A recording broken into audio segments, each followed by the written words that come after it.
Hello and welcome to Other Film Photography.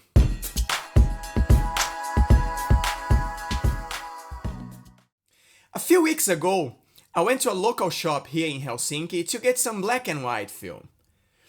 As most of the shops around here, the selection of films were quite small, and as we know, the prices were quite high. The films that they had available were basically the T-Maxes that were ranging things from around 15 euros, Fomapan 100 and 400 from around 6 euros, the U4 Delta and FP4 Plus, which were ranging around 9 euros, and the Agfa RPX100, which was about 6 euros as well. The only film in the shelf that got my attention was actually the Rollei RPX100. I have never used this film, it was my first time, and I was pretty curious to use it because I've been wanted to try these Rollei films for quite a while.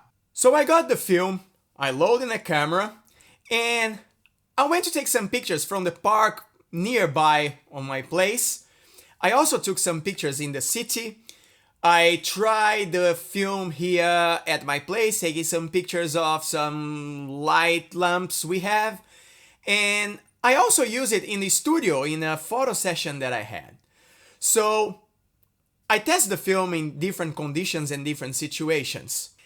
After developing the film, after scanning, my first impression of the film was absolutely horrible. The shadows and the highlights were totally clipped. The film was extremely contrasty.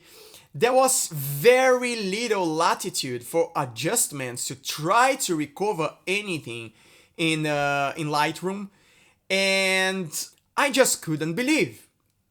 I seriously could not believe that the film was like that. So, because of that, I decided that it would be a better idea if I would take the negatives and rescan it all again.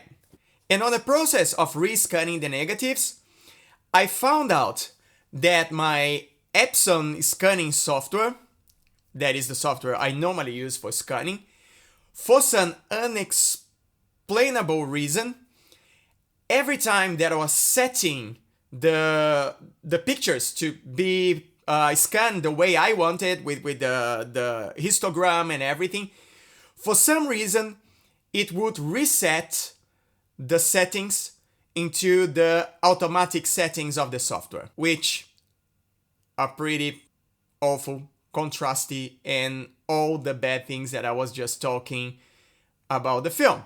So after fighting and banging my head and trying to fix the problem with the Epson software and trying to find workarounds, I finally found a way to get the scans done on a good way and on the proper way.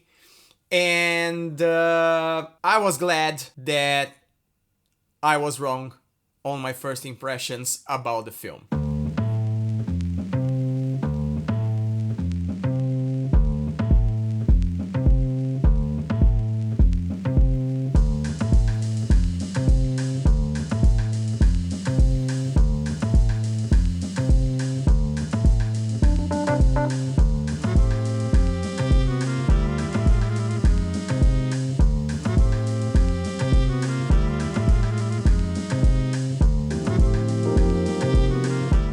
And to be honest, my conclusions about the RPX is that it is an amazing film.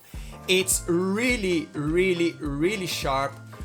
The grain is pretty fine, and it's pretty good on the details, especially on the shadows. I really like the shadow details that this film gave it to me.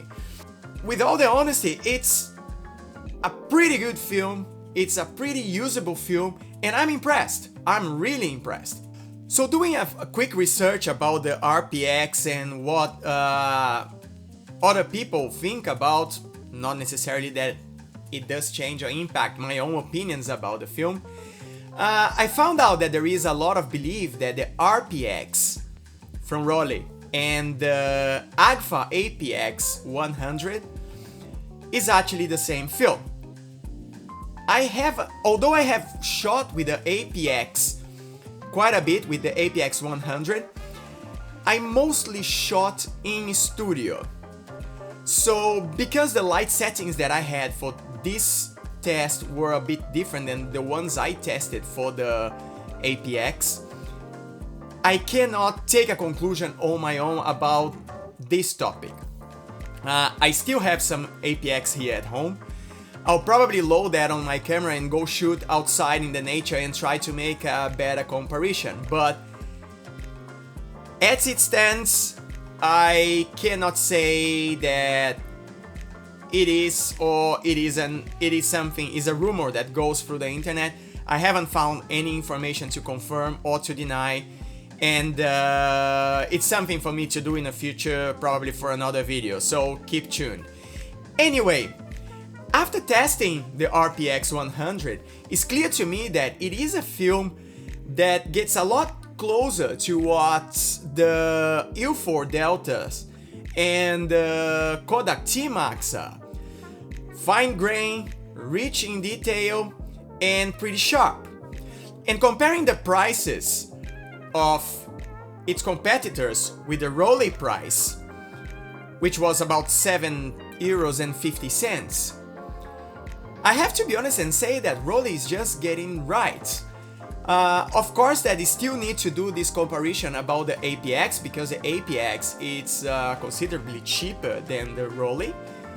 We're talking about €6, €7.50. It's €1.50 the difference. But let's forget that for a while and compare only with the U4 Deltas and the T-Max from Kodak.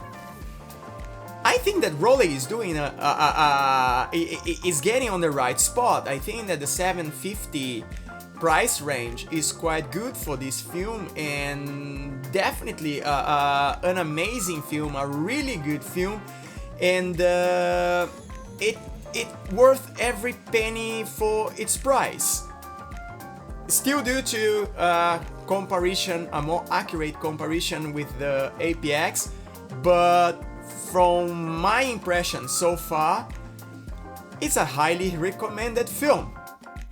If you have the chance, go get a roll and try for yourself. You might get surprised too. So if you like this video, please give the thumbs up, subscribe to the channel, turn on the notifications, and make sure that you get all the updates and everything that is happening here in the channel. For the time being, thanks for watching, stay safe, and I'll see you next time. Bye!